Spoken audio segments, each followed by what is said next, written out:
You've probably heard once or maybe even twice about building the know, like, and trust factor with your community, customers, and clients. But how on earth do we actually build the know, like, and trust factor? What does that even mean? It's mentioned often in the marketing world. It's a bit vague at best, and not many people are out there really explaining it and breaking it down for you. So in today's episode, I'm going to walk you through the action steps to actually building the ever elusive and ever important know, like, and trust factor. Welcome to Content with Character, the weekly podcast that'll give you the momentum you need to create content with more ease, clarity, and laughter. I'm your host, content copywriter Emily Aborn, and I'm all about unconventional marketing approaches. I believe in your big ideas, and I'm excited to help you share them in a way that's distinctly you. Hello, welcome back. We are going to have some fun in this week's episode. This month, February, I'm focusing on, well, cliche as it is, love. Love for your business, love for your clients, a little more love in your marketing, all the love, all the mushy, gushy, sappy stuff. Last week, I gave you a more loving perspective and approach to the traditional pain point marketing. And this week, we're going to talk about them falling in love with you, or at least falling in like, know, and trust. Know, like, and trust factor, sometimes shortened to KLT, are exactly what they sound like. Though, weirdly, they're very hard to pin down, and they're even harder to wrap your mind around how to create them. Or how to create it. I will say this, some of this is out of our control. It is just kind of natural. It's a fact of life. And some of the things you can actually help yourself out by taking some specific action steps to build. So even though know, like, and trust are all very short words, and it seems like it's describing exactly what it is, I feel like the concept on the whole warrants defining. So I'm going to give you a definition as it relates to business owners, and then we're going to talk through whether or not your business really needs it and the steps to individually build know, like, and trust. How do you actually do it? All right, so of course, let's start with know. This is people knowing that your business exists and also understanding what you do. This is about clarity and visibility.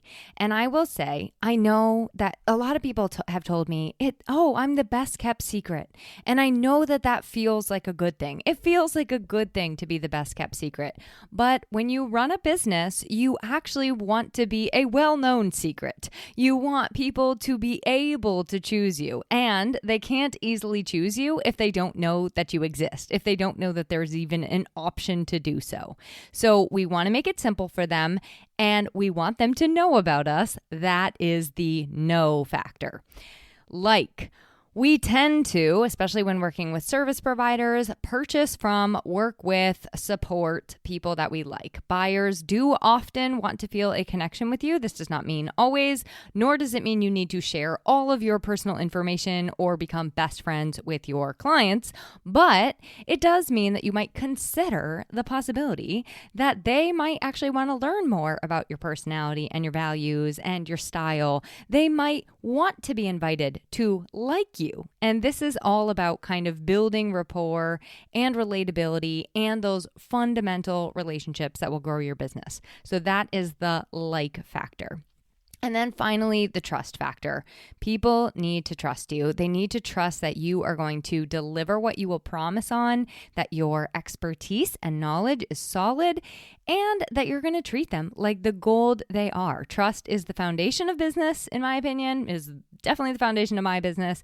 And building loyal customers all comes from trust. Without trust, people often hesitate to move forward with you. They may not be so ready to refer you to others. They may not work with you again. The list goes on. But the breakdown of trust is far more detrimental than the having it. So why does your business need it? Why does it need know, like, and trust? All three of these go hand in hand, and they're really essential to building, in my opinion, a successful, healthy business. People don't just buy products and services. They buy solutions from businesses that they feel good about, businesses that they have an emotional connection with, businesses that they trust will help them. So when you've earned and worked your way to get all three of those, you are not then just another option. You become the actual, like the go-to choice for your ideal clients and in your industry, which sounds amazing. I know, it is. So I'm not saying that like I'm the choice in my industry. I'm just saying it truly is amazing. So let's get into this know, like, and trust. I'm going to break them all down individually. We're going to get more extensively into like what they look like. And I'm also going to give you some examples and actual action steps because I want this to be tangible. It's an elusive concept at best. And I want you to be able to like really start implementing some things that build the know, like, and trust. So first of all, of course, every good building needs a solid foundation. So let's build that foundation. We're going to start with the know factor. And as I mentioned before, know is really allowing people to associate your business with you, your business with what you offer and what you do. Know is getting that word out about your business, increasing your visibility, right?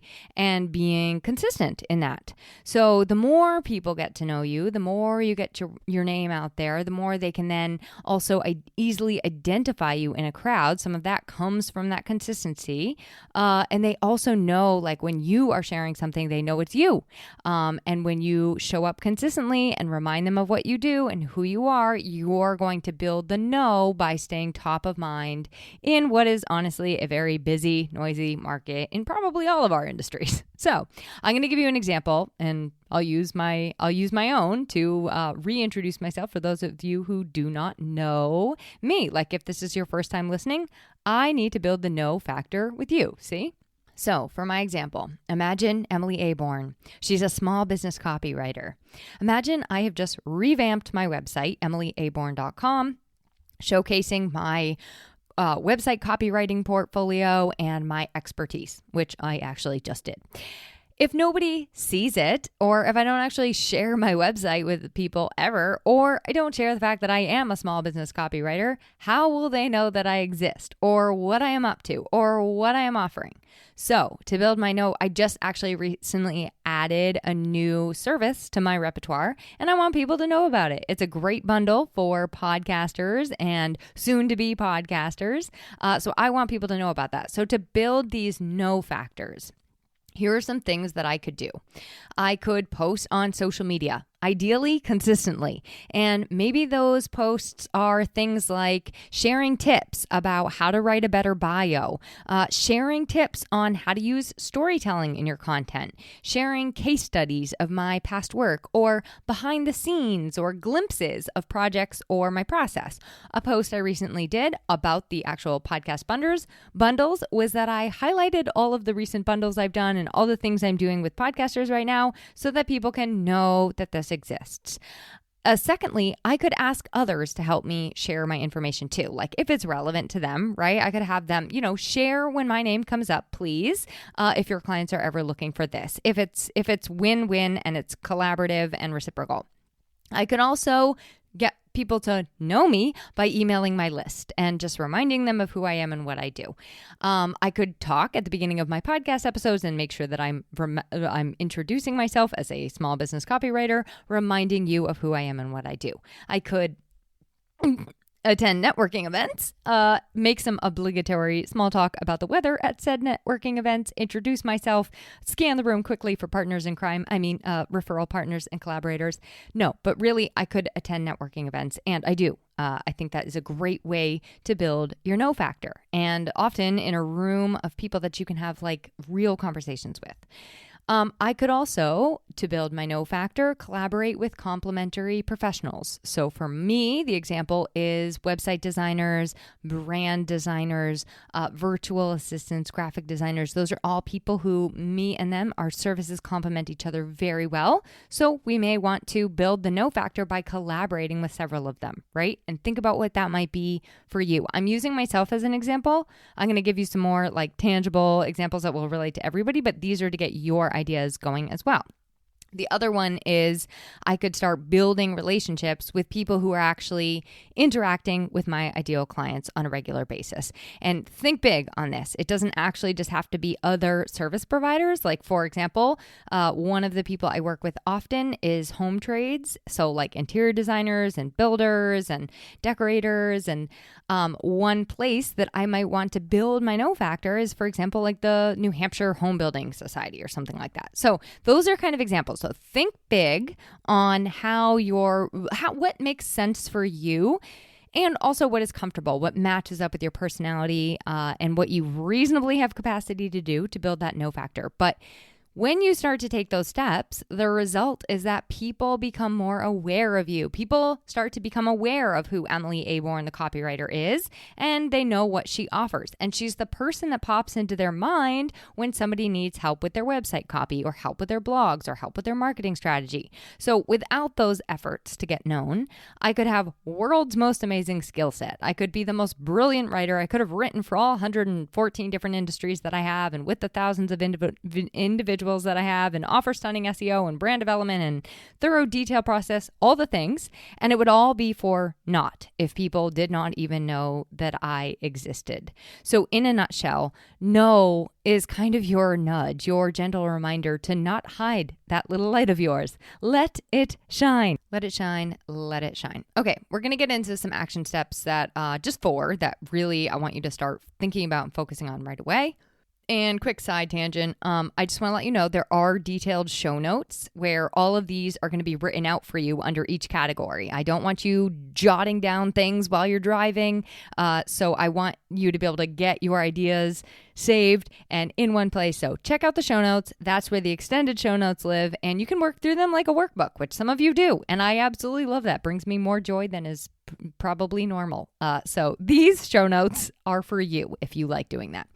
All right, so action step number 1 in the no is consistency in your content. This is the hill I will die on. Be consistent. Be consistent.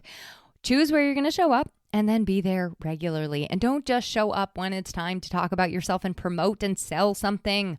Share actual valuable information, things that help people to get to know you, and consistent content on platforms where your people are hanging out. So it doesn't have to be social media, could be blogs, could be podcasts, etc., but consistency in your content is a great way to start building that no factor. And I'm pretty much going to repeat that for every single one.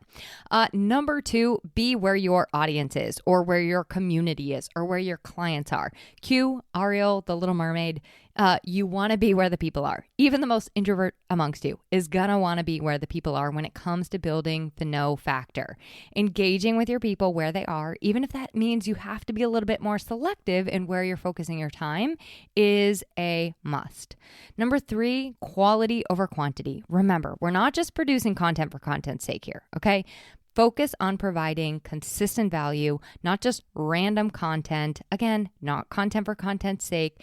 Where our goal here is to really build a body of work to establish our brand's reputation, to share information with people, to share really valuable help. Okay. I love seeing pictures of people's dogs. I do. But if that is all they post and they're a business owner, it's hard to know what they do. I'm like, well, they have a very cute dog, but I don't actually know what they offer or how they might be able to help me. So remember, we definitely want to share the personal stuff, but don't just focus on that. You have to also be working on quality in what you're sharing and really building that brand awareness and reputation.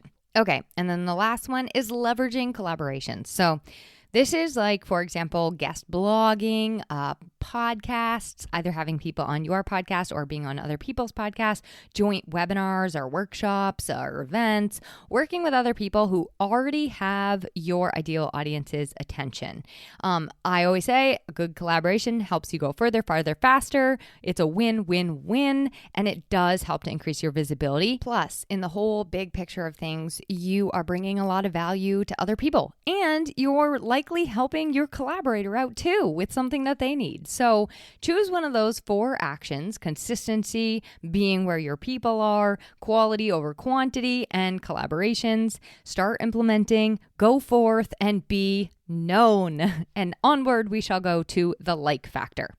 I'm not going to lie. Like is a hard one to pin down because, frankly, we don't all like the same things. We don't all like everyone. And I think that's actually where you need to start. You have to recognize not everyone's going to like you. And that's actually okay. It really is. Trust me, I know that it does not feel okay all the time, but it is okay. It is okay that not everybody is going to like us. It's really unrealistic to think that everybody is going to like us. But what makes people really, really like you is when you are fully you, like when you are fully honest and authentic and yourself. That is going to make the people who like you a whole lot more. So a lot of the like factor, if you want to like really boil it down to what is it, it's really a lot about like relatability and also honesty and coming with a giver's mindset. A lot of people like us, to be honest, because they either feel like they can relate to us in some way, or maybe they see a part of themselves in us, or we're really genuine, authentic, or we make them feel better about themselves in some way. Like that's a huge piece of liking somebody. So the whole point is that there is some sort of connection there. And this is why I say that like not everyone's going to like you. It's a little bit of a chemical crapshoot. Okay. For example, a lot of people tell me I am very, very relatable. But there are some individuals in my life who have literally never uttered these words to me, and likely they never will because they don't feel that I am relatable to them whatsoever. So what I'm saying is like, yes, I might be relatable to the people who tell me I am, right? But I'm not just like generally relatable because there are people who have never ever told me that and never ever will. So at the end of the day, getting people to like you is often the key, I think, in really getting them to work with you or at least like recommend you or at least enjoy the time that you're working together. Like you don't always have to work with people that you like, but it's going to make it a lot more fun when you do.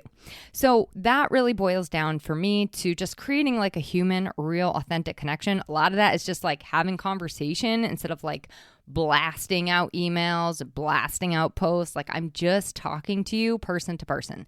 Sometimes it's simply just like a matter of the right people coming together at the right time, right place, the right people finding you. Like that is sometimes all that it is. And it's really sometimes out of our control, which is also why having that foundational layer of the know is super important, because if nobody can find you, the people who will like you cannot find you. So you've got your potential clients and collaborators. They know about you through all the networking you did, all the social media, all the referrals, yada, yada, yay. Okay, but now we need to show them our personality, our style, our unique approach. We need to show them who we are, because that is how, in turn, they can start to like us. So how do we do that? Here are some ideas. You could post I like those Friday introductions actually on Instagram. I know it's cliche, but I still like them. I love seeing people's fun facts about themselves. If I were sharing my fun facts, I might share about my love of the right mug and socks and my loathing of the cold New England winters. I could share my favorite books or my love of creativity. I could share relatable stories, like when I overthink the opening line of these episodes or the start of every single blog or every single email I ever send, just like everybody else.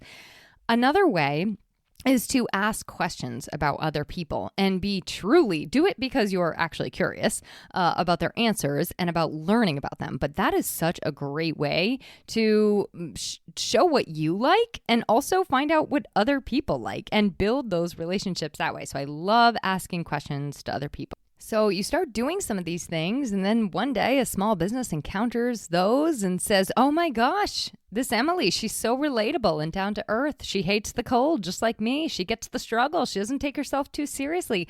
I kind of like this lady. I kind of like her vibe. And then boom, the magic begins. When people like you, they start to feel comfortable engaging with you. They almost can't wait to reach out. Trust me, I have people, I will like hang on every word. And I'm like, I can't wait till my next conversation with them. You also are at the same time creating like this sense of like, we're in this together and I'm here as your support. I'm here in camaraderie with you, right? Now, obviously, let's just should be obvious, but obviously you have to be honest. You have to be true to yourself, true to your voice, your tone. We're going to get more into that in a few episodes, who you really are. But building these personal level connections, it really does elevate those client experiences. It takes it from, okay, now you're not just skilled and effective and know your stuff, but you're also really enjoyable to work with. And it was a really memorable experience. And I felt a genuine connection in working with you. Now, this is not I should have specified this way earlier, but I'm not talking about I don't want surface level here, okay? I don't want the thumbs up emoji likes. I'm going for the heart emojis. I really want people to enjoy and have fun and like working with me because we have a good connection. So here are some of the keys, the actions, I think, to building like. And I'm going to go through these quick because I want to be mindful of your time. Okay, so the first one is be authentic and honest. Just share who you are. Share your behind the scenes, share your wins, your failures if relevant. Be clear upfront about your processes, your offerings, prices when people ask. Be honest. Number 2 is to share your personal stories. We talked about this in January. People connect to stories. These will help to show that human behind the business, and they are going to help to create these relatable, likable, and also dislikable, right? Remember that. We're not just here to be liked. We're also here sometimes to be disliked because we are being ourselves. Number 3, this is so important, and we're going to get into this at the end of the month. Engaging and interacting with others. Do you know what people like a whole lot? They like when somebody else takes an interest in them or gets curious about them. The days of posting and ghosting, please let us leave those in our wake. We want to be engaging, interacting, responding to comments and our DMs, and actually opening up conversations with others. This is a two-way street. Comment on other people's stuff as much as you create your own. More on that, like I said, at the end of the month. But shining a spotlight on other people is a huge way to build that like factor, because it's really collaborative and it's really give. And also, don't just do this for the sake of doing it. Do it because you genuinely want to. Go back to being authentic and honest. Do this out of a place of being genuine. Second to last one, consistency. Build consistency in your brand voice and in your personality. And again, I'm going to talk more about personality and brand voice in upcoming episodes, so stay tuned. But once you have shared your personality and start to share your personality, be consistent in it. And also, don't be afraid to be unique and different. Show what makes you you and what makes you different, not what makes you like everybody else. Okay, and last one. This is my favorite, but I don't know how people are going to feel about this. Let me say this first. We're going to work on providing value, but in an entertaining or uplifting way. So not everything has to be 5 tips to XYZ. You're allowed to have fun with this, okay? I'm going to actually tell you about a little secret behind, my most successful social media usage is actually in my Instagram stories. They are, as people say, the place to be. Now, here's why.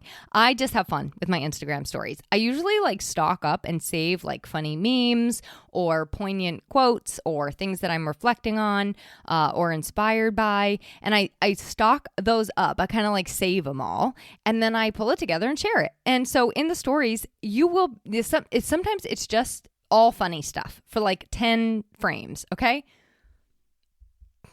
And if you don't know what Instagram stories are, I don't know how to explain them, but they're the little thing at the top of Instagram. Anyway, in the stories, this is where the magic happens.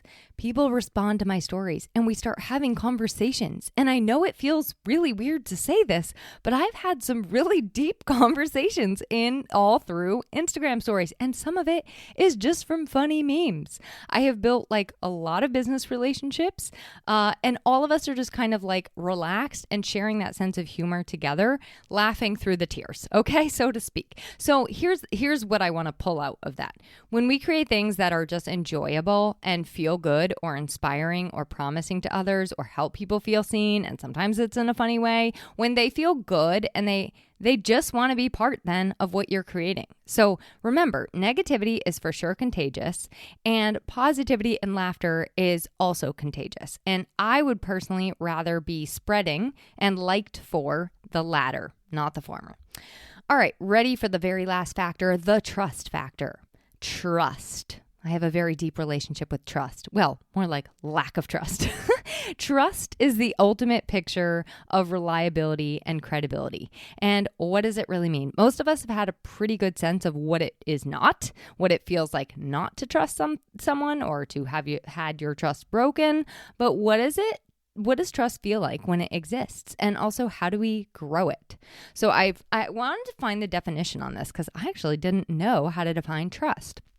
Trust is the belief that someone or something is reliable, good, honest, and effective. Now, this belief tends to come from actually being reliable, good, honest, credible, and effective. So genuinely, like truly having your audience's best interest at heart or community's best interest at heart, that's how you're going to build trust over time. So it's really about like, I have your best interest at heart, and then also my actions align with my words and vice versa. I don't know. There's like no formula to actually build trust. I mean, here's what I will say. I do believe that it starts from the inside out.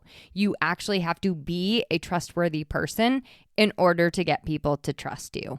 But it definitely means different things to different people. Not everyone is going to trust you, even if you're trustworthy, just like not everyone's going to like you, even if you're likable. So focus on the people who you can build trust with and the people who will trust you and then trust you also to be effective.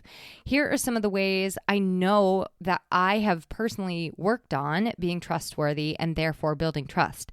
Now, that said, I am like a highly honest, sometimes to a fault person. So that's sort of like my starting place, okay? But number one is to just deliver on your promises. Another hill I shall die on.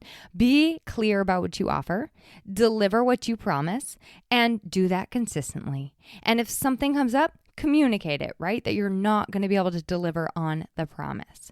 Number two is to actually show social proof. So one way to build trust with other people is to show the opinions, the case studies, the reviews from other people. When people can see those user-generated experiences and those real results, they're more likely to trust you. Number three, don't be afraid to share your knowledge freely. On this podcast, I share a lot with you about my insights, my expertise. I don't tell you everything I know because that would get weird. You would be like, what are we even talking about right now? But it does really help to build authority. And it also positions you as like the go-to source of reliable information in your field and helps your name get passed on, right? When people are like, this was actually really helpful and really, really valuable. So don't be afraid to share your knowledge freely. I do think that's a huge trust builder. What is the opposite of that? What is not a trust builder is when things are constantly like alluded to, but not explained. Vague, right? You kind of like a vague way, vague value, I'll say. And then like to get any actual value, it's on the other side of a paywall or something. So don't be afraid to share your expertise and your insights regularly. This really does build authority and trust. All right. And then the next one is to honor your commitments. Be reliable. Reliability creates trust. We kind of talked about that with delivering on your promises, but whatever you say you're going to do it. Follow through. Reliability creates trust. And when you make a mistake, like I said, you can communicate. You can admit that you made a mistake. You can show people how you're going to fix it. Being honest. I'm talking about like maybe in a client situation, but being honest really does help to build trust. People really respect honesty and when you also take accountability for your mistakes.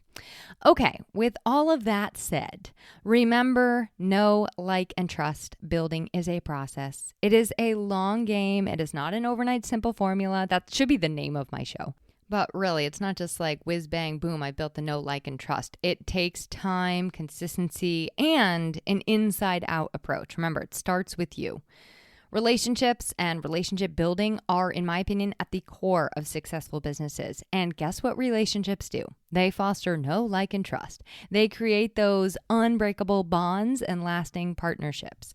So, on that note, go forth, take an action or two from today's episode. Don't forget to check out the show notes if you want to see it all written out for you, and then be patient with the results. And if you're looking for more like of a tailored approach to the know, like, and trust, if you want like thoughts and advice that are very specific for you, I would love to sit down with you for a strategy session. I can help you take those next steps, the ones that are right for you. So if that is of interest to you, the link and all my links to connect with me are in the show notes. I can't wait to chat with you next week. We're going to talk about a new little friend of mine as of late. Boundaries, my new friend boundaries, but specifically how to set boundaries, starting with the messaging in your business and also like what you need to consider when you're doing so. So thank you for listening, and I will chat with you next week. Thanks for listening to this week's episode of Content with Character. If you loved the episode, please make sure to subscribe to the podcast, rate, review, and share it with someone else you know it could help. For more content and visibility tips, visit my blog at emilyaborn.com, and be sure to connect with me on Instagram at emilyaborn. I'd love to hear how this inspired you to take action.